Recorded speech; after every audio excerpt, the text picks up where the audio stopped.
Welcome to the Future.Bible Podcast, where you'll hear profiles of individuals and Bible-inspired organizations making a difference in the digital world. In each episode, we'll bring you stories of innovation, advancement, and real-life change. Are you ready? Let's get to today's episode.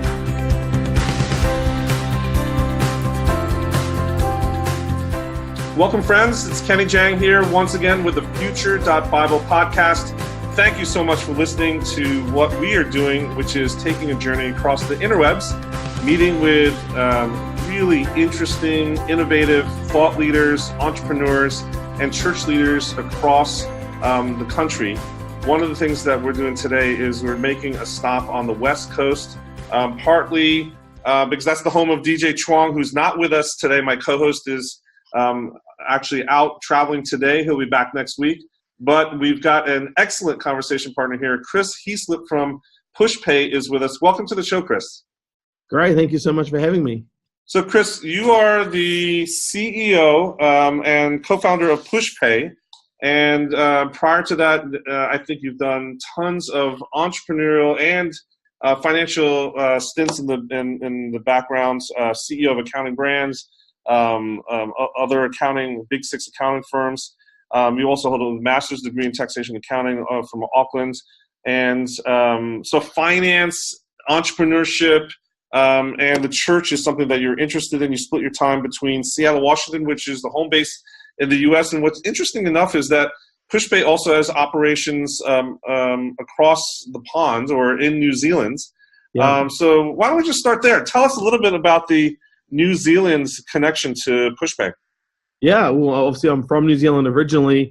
I still have my New Zealand accent, unfortunately. And, we really just had a vision for, what if we could make giving as simple as buying a song on iTunes? And so we put our own money into trying and figure out how to make that happen. And, ended up hiring some engineers in New Zealand. And over time, we now have about 100 engineers in New Zealand, working on building the product. And everyone else in the company is mostly up here in Seattle. That's nice.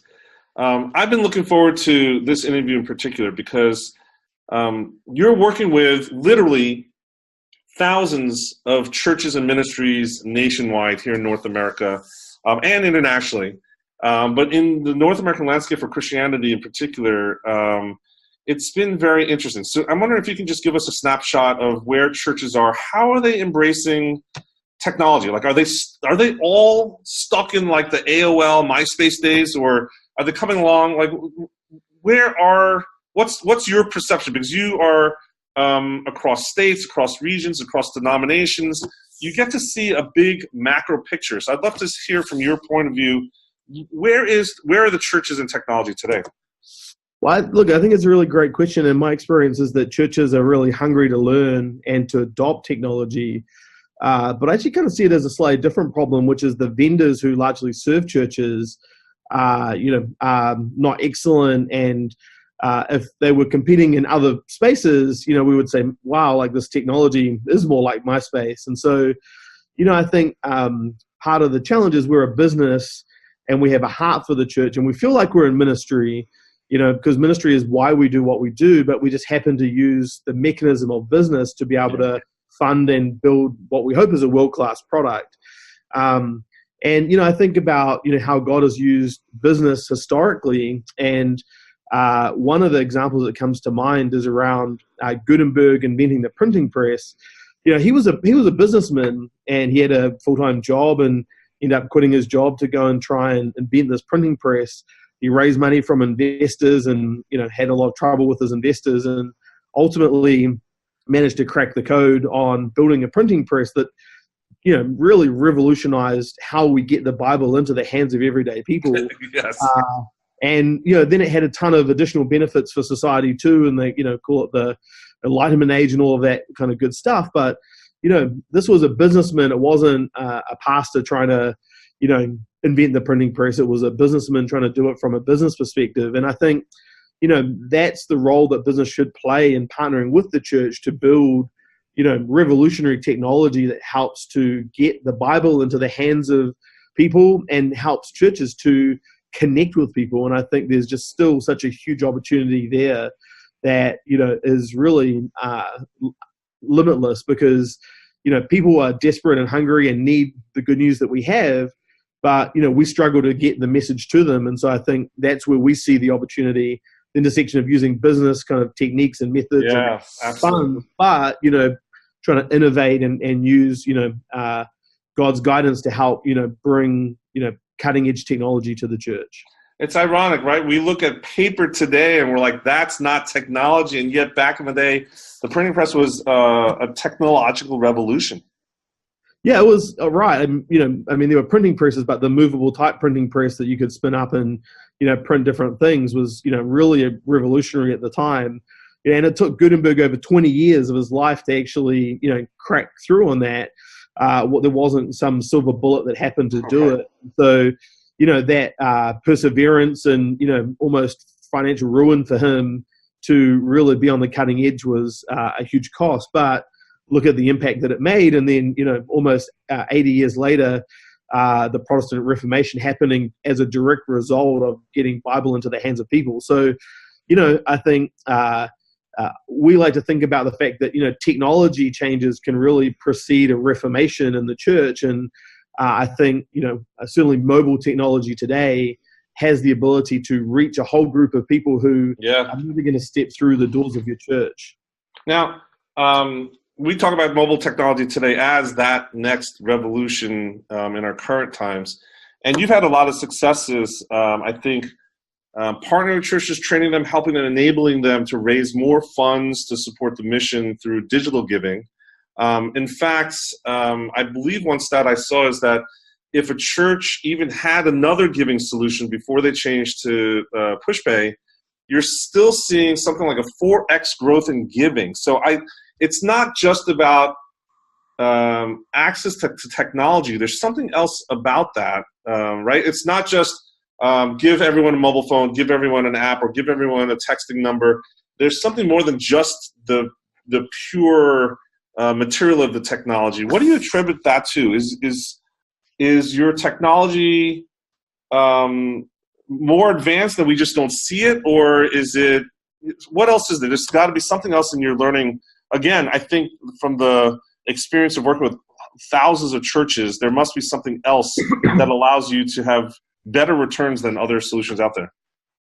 Well, I think in the church, we like to think we're competing with other churches or, to try and get people's attention or things like that. But really, when you consider the bar for technology, the bar is now so high because we're used to using Facebook and Instagram and, Uber, and, we come to church and sometimes we feel like we get Windows 95 type experiences. And so the bar is not, just a little bit higher. The bar is, paradigms above our experience because this is what we're used to. And the challenge is these folks at Facebook and Instagram and Uber have, tens of thousands of engineers who are working on building this technology. And, as I say, a lot of the time we have, a few engineers working on building technology. And so, we've really invested tens of millions of dollars to try and build technology at PushPay to help facilitate that. And one of the things we've seen is that digital givers give 50% more than people using cash and checks. Wow. And we started digging in. I couldn't believe it. I said, well, why is this? They can't just be more generous. It can't just be that, digital givers are more affluent. So we started looking into the stats.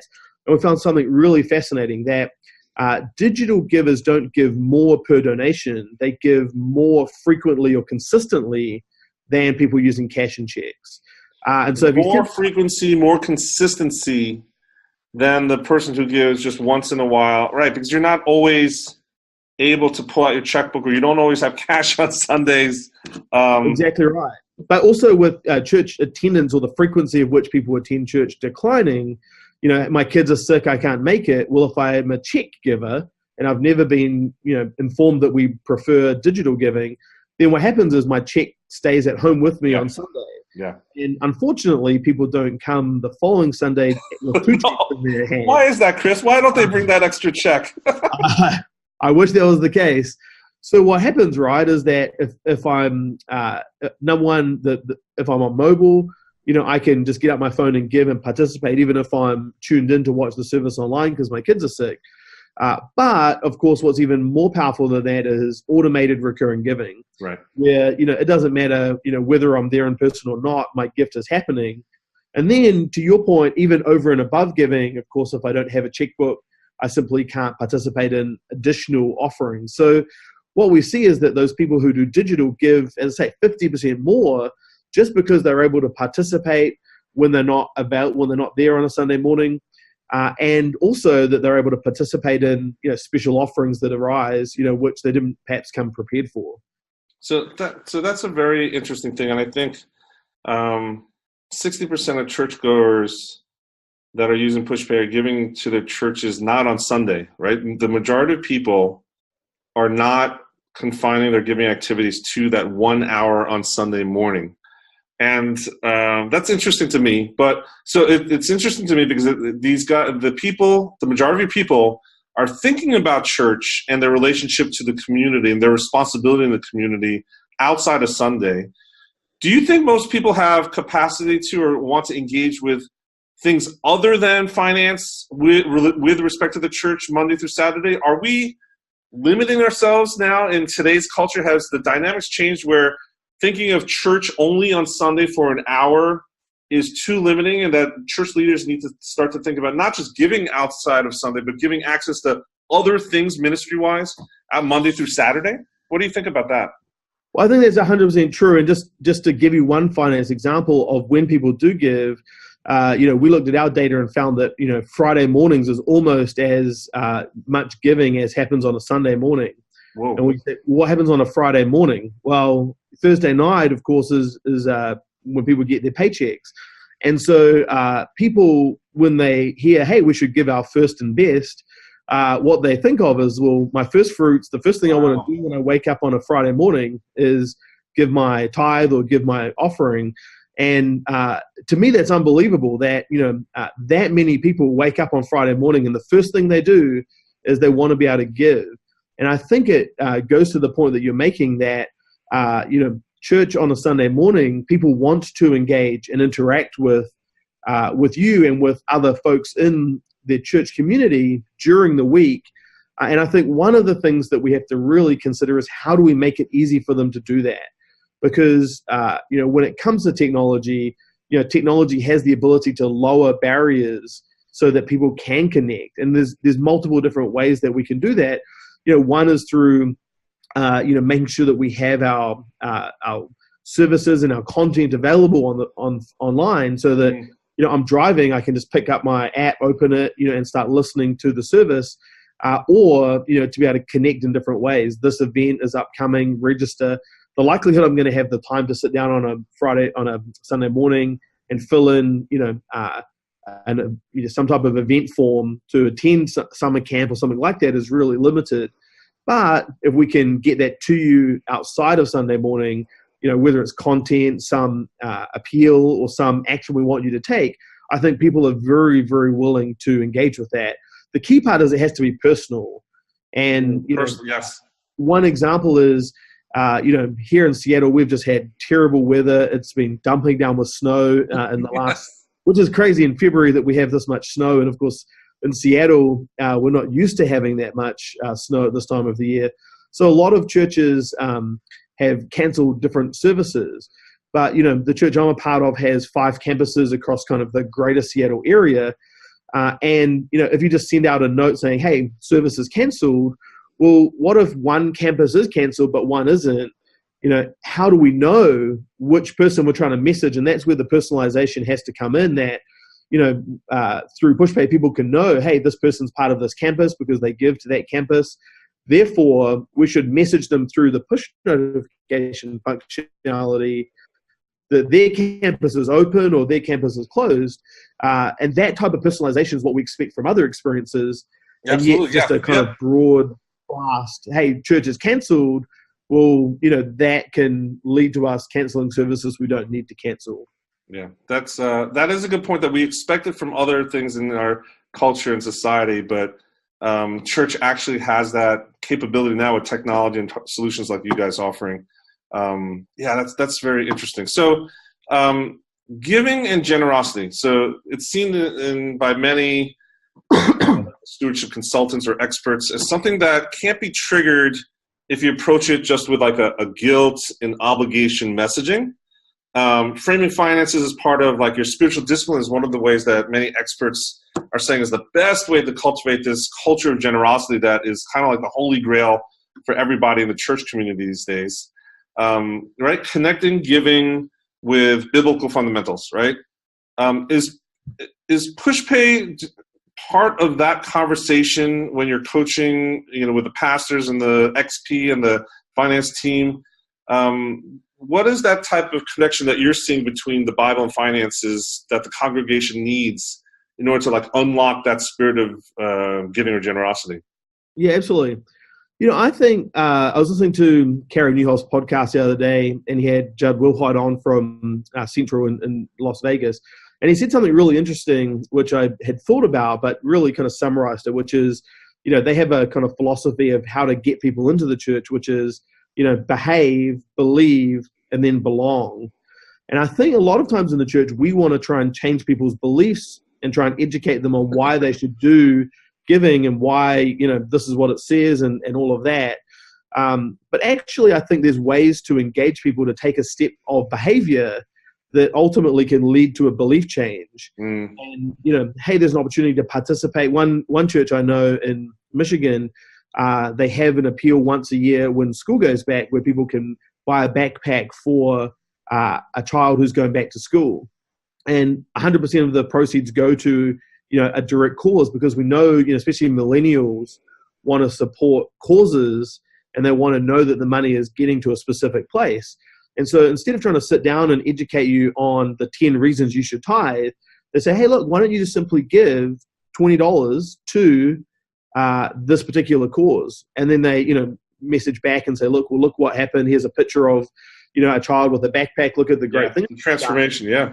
And they help take a step towards that, because when your behavior starts to move, your beliefs start to change too. And I thought, wow, isn't that a great way to summarize it? And I think that if we can help people take a step forward in their behavior by lowering the bar and by making it easy through technology, then we can start to change beliefs along the way, versus trying to start with the beliefs where people can just be very set in their ways and stubborn. It can be just picking a fight needlessly, whereas who can argue with giving $20 to a bank? Yes. That's interesting. Now, one of the things I learned recently was that you guys are something like the number 6th largest app developer in the world. Is that true? That's correct. Which means you have experience with the mobile environment and people's behaviors with mobile apps, etc. One of the things on the Bible team at American Bible Society we're suggesting right now is that every church needs to read the Bible together as a community sometime, wherever you are in your life cycle as a community. Within the next 2 or 3 years, you really should entertain the idea of a church reading program together, right? One study has shown that daily Bible reading is the best predictor of spiritual growth, right? And growing churches are giving churches. And with the shift, right, people are not carrying their paper Bibles to church anymore. Everyone is conveniently, whether it's, a cop-out or not, say their Bible's in their pocket now.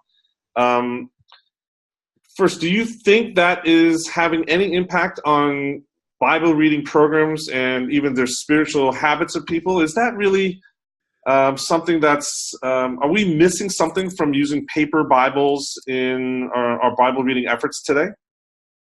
Well, I think there's certainly something to that. I mean, it's obviously hard to carry a 5-pound Bible to church with the kids in tow, and but you do have your phone with you and it's accessible. But I personally struggle sometimes to read on the small screen on the iPhone. Yeah, it's accessible, so you're waiting in the doctor's office, you can read, and certainly there's some benefit to that. But when you really want to sit down and study and read the Bible, to do it on such a small screen, I think is really difficult. And so I think it comes down to what are we trying to achieve, and when is it? Because reading it on the go, it's certainly very great for that. But trying to read in some other setting is more difficult. And I think about technology in general, one of the things that churches can do is how do we, again in this type of millennial generation, how do we make it personal for you? And I think one way we can do that is we can say, hey, Kenny, I was just thinking about you today, and this Bible verse came to mind. why don't you check it out, right? And it's like, wow, someone has taken the time to send me a personal message, and then what's going to happen? I'm going to go away and check it out. And so there's ideas and things that we can do to try and engage people in that, at least to try and get them started, right? At some point, they've got to take responsibility for themselves. But I think that type of thing plays so well in this generation that we live in. People want to feel appreciated. People want to feel like, hey, I'm praying about you. Hey, this verse came to mind. And then, of course, what happens? You don't just go read the verse. You read the whole chapter, and then you read another chapter. Yeah. And I think that if we can just do some really small things like that, we can certainly get people more involved in that. And that's that kind of behavior, then belief approach is, hey, just read this. This might be applicable to you. Then let's try and change your belief on how to get to a daily habit to read the Bible. Yeah. I have this talk that I say it's Netflix Nation of the 4 cultural shifts that are happening. And one of the things I think that a lot of organizations, churches and non-churches, are guilty of is just because we have the technology to put everyone on the database and mass communicate to them at once, we end up treating people like they're a barcode or a number versus personalization with a name. And that's totally wrong. We have to use technology to scale personalized relationships, not the other way around, right? Well, 100%. I couldn't agree with you more. And here's the thing, right? No church in America has a technology problem. No one has a technology problem. When we look at it, no pastor is laying awake at night saying, wow, I just wish I could get some technology to do A, B, C, right? It's a people problem. We have a challenge trying to engage with people. And what happens if we start with a technology solution and then try and make it work for people? Yeah, it isn't going to work. It's going to be not personalized. It's going to not solve the problem. Where if we start with the people problem and then we say, how do we help use technology to change that? Then we can really start to change people's hearts and lives. And so the kind of vision I have for where apps are going to go in the future is they're not going to change people's lives. That's not how it works. But they're going to play an augmenting role in helping do that. And so if we can think about, let's say a single mother attends church on a Sunday, she has a great time. Let's say she downloads the app, fills in a visitor's card or makes a gift through the app, right? And then let's say, a week or 2 weeks later, we send a push notification saying, hey, we've got a summer picnic coming up in the park. Would you like to come? Maybe she doesn't know Jesus and, she doesn't know a lot about church, but she says, look, I've got 2 kids and having them run around in the park for a couple of hours, that would really just give me some, peace and quiet. I'm going to go along. And so she goes along and she meets some great people and she gets plugged into a small group, right? And then, she gives her life to Christ. And then she gets a push, hey, this weekend we've got baptisms coming up. And would you like to get baptized? So, right. Is technology changing hearts and lives? Like, definitely not. But we can use technology to inform people and let them know, hey, there's a step that you can take to become part of this community. And that's where I think technology has to play that augmenting and assisting role. It shouldn't take over the program. But if you don't have programs that are designed to bring people in and help new people become part of your church community, technology can't do anything for you. So that's the kind of vision we have for where apps should go in the future, is to help you to connect with people in a timely, personalized, and relevant way. That's powerful. I just love everything you're saying there. And more people need to hear that too, right? Let's change gears a little bit. This year, you're hosting the summit, your PushPay conference, not in Anaheim, but in Dallas this year. Yep. It is coming up. It's in May 22nd and 23rd, right? I'm excited. I'm going to be there. We'll get to meet each other in person. That's going to be great. The format and the size of the whole event is going to be quite different than recent years in the past, right? Like, you are actually augmenting the audience, I think, from a couple hundred to over 1,500 to maybe even 2,000 people this year that we're going to expect, right? Absolutely. What are you most excited about this year, moving into Dallas and having that bigger audience? What are we expecting as we go to Dallas this year? Yeah, I think, the calling we feel we have, and what we started with at the top of the podcast, is that, there's some facets of business that churches can learn from. Churches are not businesses. Let's be really clear about that. But as I've spent time with the top 10 and the top 20 biggest churches in America, they have some things that they do to really look at numbers. They look at attendance patterns. They look at how many people turn. They look at giving. They predict these things. And so what we had for the conference is a vision that we want to get the executive pastors and we want to ask them some really difficult questions. And, in previous summits, we've asked people, how do you hire people? How do you fire people? How do you, put together a budget? How do you come up with a strategic plan? How do you, do some of these things that, can really assist other churches that are wanting to grow and become like the North Points and the Christ Church of the Valleys and the Christ Fellowships of the world, but we don't often get to hear from those people who are not the senior pastors, but the people who are the executive pastors actually making the day-to-day decisions on setting culture and values and how to engage with staff. And so we want to ask them really hard questions. This is not an inspirational conference. We don't want you to go away feeling inspired. There's 100 other conferences. That is true. We want you to go away feeling equipped, that you heard some content that you haven't heard before. And of course we have, Patrick Lencioni and Cheryl Batchelder and some incredible leadership minds who are coming to talk about leadership. But the breakouts and the panel discussions, for me personally, are the reason that I love Summit, and it was the reason we put it on, is to hear from the people actually running the churches, making those types of decisions. So that's what we hope people will come away with it, and practical things around technology, communications, leadership, and getting the kind of really hard questions sometimes people are afraid to ask from those people on the front lines at some of the biggest churches in America. It's one of my favorite events of the year. And I think this year, the fact that it's bigger, and some of the speakers you're bringing, the speaker roster is, I don't know how your team does it every year, but you guys are killing it. Great value. And again, we're going to be there. The American Bible Society team with .Bible's there. And I would want everyone here listening to reach out to either me or DJ so that we can meet up in Dallas at the events. Now, Chris, after listening into today's interview, if someone wants to reach out to you directly, what's the best way that they can get in touch with you? Yeah, I'm a big fan of Twitter. I love Twitter. All the other social networks are great, but obviously I'm at Chris Heaslip, HEASLIP, or at PushPay. We would love to hear from you, and we have a ton of content too available from our previous summits. You can access it all available free. If you want to know, what Summit's like, it's completely free on our website. You can go. Oh, really? So some of the talks from previous years are available? All of them are freely available online. It's just part of how we feel we can serve churches across the country. Whether you're a PushPay customer or not, you can access all of those previous sessions. And there's some amazing stuff from Seth Godin, and one of the things I love, Scott Harrison, and how he engages donors and the transparency, incredible. So there's all of that is freely available. Wow. Well, and give us the URL once again so that everybody can write it down or go to it right now. For this year, it's pushpay.com/summit.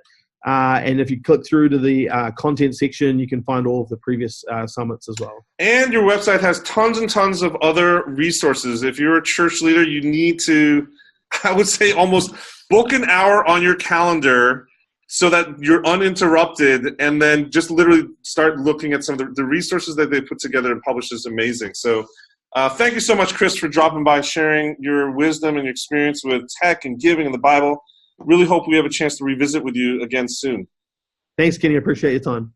Again, thank you for the conversation. And thank you to our audience for listening to the Future.Bible podcast. Let us know your thoughts and reflections about today's interview. We are listening to you. It's because of you we reached out to Chris, and it's because of you that we're getting these topics on board. So please, we look for your direction for suggestions for future shows. We continue to ask for your input because we want to be the #1 show where you'll meet innovators ready to talk about how we can apply the never, ever evolving world of technology to the unchanging message found in the Bible, all for real life change. So my name is Kenny Jang. Next time we'll have DJ back in the chair with me in co-pilot's seat. But in the meantime, be blessed and be a blessing. Thank you for joining us today. If you enjoyed today's session, please help us share this podcast with your friends, colleagues, and family members. You can do that by leaving a review on iTunes or by sharing our website, www.Future.Bible, with your network. Don't forget to join us next week for the next episode of the Future.Bible Podcast.